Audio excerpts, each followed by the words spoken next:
साथियों नमस्कार। एक बार पुनः स्वागत है आपका ज्ञान गंगा आयुर्वेद क्लासेस में। आज लोग बात करने वाले हैं वात विध्वंस रस। जैसा कि नाम है, वात को विध्वंस करने वाला, वात को तहस नहस करने वाला रस, अर्थात रस औषधि है। ये जो है खरली रसायन के अंतर्गत उसका दूसरा एग्जाम्पल होता है। खरली रसायन जो कि चतुर्विध रसायन के अंतर्गत एक प्रकार का योग है, मतलब रसायन है। ओके, तो खरली रसायन के अंतर्गत हम लोग वात विध्वंस रस का प्रयोग कर रहे हैं, मतलब एग्जाम्पल पढ़ रहे हैं।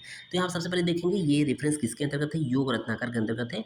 छोटा सा श्लोक दिया है, मतलब बड़ा श्लोक है, इसको एक बार हम जल्दी पढ़ लेते हैं कि रसम गंधकम नागवंगम च लोहम च ताम्रजम व्योमनिश्चंद्रकम कड़ाटंकड़म त्रिषणम नागरम वै पृथक भागेर विद्यर एकयामम ततो वत्सनाभम चतुर्स अधम भागम दृढ़ मर्दयेत भावना व्योजात्री वरा चित्रकैर मार्कवे कुष्ठजा वि स्त्री भागव्यो निर्गुंडी भानुर्दुग्धे महिधात्रिका चंद्रिका निंबू नीरे समम भावेत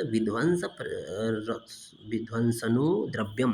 तो ये हो गया, ठीक है ना। अब बात कर लेते हैं घटक द्रव्य की, जिसको आप लोग को देखना है। घटक द्रव्य जो होता है वात विध्वंसक रस को कैसे इजिली याद करेंगे, देखेंगे। ट्रिक क्या है, पहले ट्रिक देख लेंगे कि वत्स काजल लात मारो त्रिकटु की नाव पर। वत्स काजल लात मारो त्रिकटु की नाव पर। क्या है ट्रिक वाद विध्वंस रस की? वत्स काजल जो है, किसी काजल किसी के चेला है, ठीक है ना। तो वत्स काजल लात मारो त्रिकटु की नाव पर। तो पहले देख लेते हैं कि यहाँ पर शुरू में क्या है, हम लोग देखेंगे कि देखेंगे शुद्ध वत्सनाभ, शुद्ध पारद, शुद्ध गंधक, लोह भस्म, अभ्रक भस्म, ताम्र भस्म और टंकड़, शुद्ध टंकड़। तो देख रहे होंगे यहाँ पर वत्स मतलब वत्सनाभ हो गया, ठीक है ना। पहला वत्सनाभ मतलब वत्स हो गया। ये वत्सनाभ यहाँ पर आधा भाग होता है, बाकी सभी एक भाग होते हैं। वत्सनाभ आधा भाग है, बाकी सभी एक भाग होते हैं। तो वत्सनाभ मतलब वत्स हो जाएगा। पारद गंधक हम लोग जानते हैं कि कजली मतलब काजल, काजल मतलब कजली, पारद गंधक हो गया वत्स काजल, ठीक है ना। लात तो जाएगा लोह भस्म का एल, अभ्रक का ए, ताम्र का टी, टंकड़ का टी, लात मारो, ठीक है ना। वत्स काजल लात मारो, लात हो जाएगा LATT, लोह भस्म, अभ्रक भस्म, ताम्र भस्म, ये और टंकड़, ये हो जाएगा लात मारो, हो गया, ठीक है। उसको देखेंगे त्रिकटु की नाव पर। त्रिकटु क्या है? पिपली मरिसुंठी, पिपली मरिसिंठू अर्थात त्रिकटु, ठीक है ना। ये भी एक एक भाग रहेगा कि नाव पर, नौ से नाग भस्म हो जाएगा, व से वंग भस्म हो जाएगा। नाव पर, न से नाग भस्म हो जाएगा, व से वंग भस्म हो जाएगा।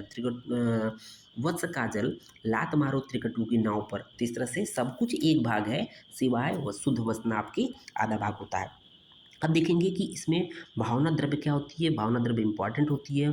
यहाँ पर जो है टोटल 14 भावना द्रव्य होते हैं। देखेंगे त्रिकटु, त्रिफला चित्रक, याद रहेगा, त्रिकटु त्रिफला चित्रक, भृंगराज, ठीक है ना, कुष्ठ, निर्गुंडी, अर्कदुग्ध, ताम्लकी, चंद्रसूर जल और नींबू स्वरस। ये टोटल 14 जो भावना द्रव्य होते हैं, प्रत्येक की तीन तीन भावना देनी होती है, प्रत्येक की तीन भावना देनी है। निर्माण विधि देख रहे होंगे। सर्वप्रथम कज्जली निर्मित करते हैं, कज्जली पारगंधक के योग से निर्भर करते हैं। तत्पश्चात समस्त द्रव्यों का चूर्ण बनाकर मिलाकर प्रत्येक भावना द्रव्य में उत्तम भावना देकर वटी बना लेते हैं। मात्रा क्या होती है?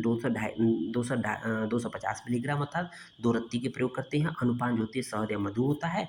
उपयोग की बात करते हैं, जैसा कि नाम है वात विध्वंसक रस, तो वात रोगों में होगा तो वातज शूल हो जाएगा, वातज ग्रहणी हो जाएगा, सन्निपातज रोग हो जाएगा, कफज रोग इत्यादि में ये वात विध्वंसन रस का प्रयोग करते हैं। उम्मीद है वीडियो पसंद आया होगा।